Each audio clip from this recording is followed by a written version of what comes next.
Olá, queridos, eu sou o pastor Paulo Roberto com 5 minutos de café, palavra e oração. 1 João 1,7, a parte B, nós lemos: E o sangue de Jesus Cristo, seu Filho, nos purifica de todo pecado.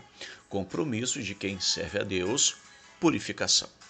As purificações ordenadas pela lei judaica eram muitas vezes observadas no cumprimento de votos. Nós temos aqui um exemplo em Atos 21, versículos 23 e 24, que diz: Faze, pois, isto que te dizemos. Temos 4 homens que te fizeram voto. Toma estes contigo e santifica-te com eles, e faze por eles os gastos para que rapem a cabeça, e todos ficarão sabendo que nada há daquilo de que foram informados acerca de ti, mas que também tu mesmo andas guardando a lei. Então nós temos um exemplo de quem ia fazer um voto, precisava cumprir com esses ritos.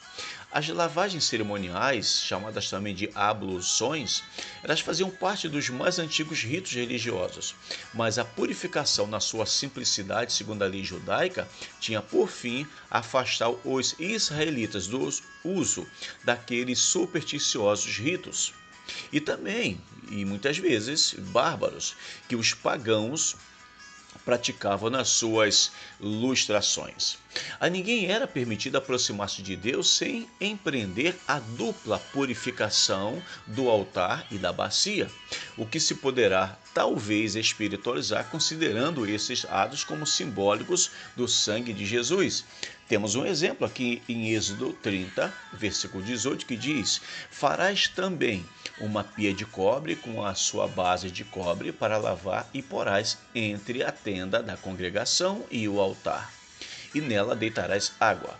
Quando nós olhamos ainda para Hebreus capítulo 10, e o versículo 19 ao 22 diz assim: Tendo, pois, irmãos, ousadia para entrar no santuário pelo sangue de Jesus.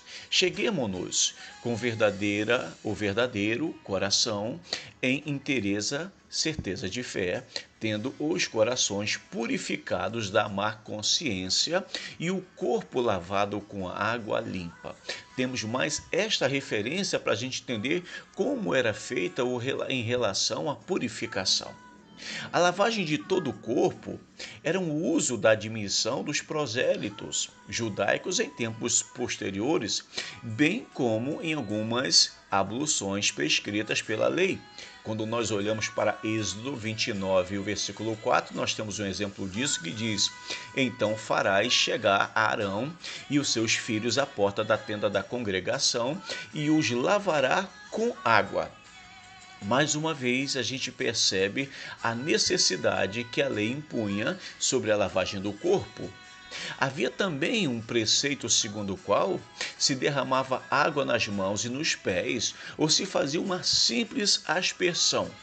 Números, capítulo 8, versículo 7 diz assim: E assim lhes farás para purificar.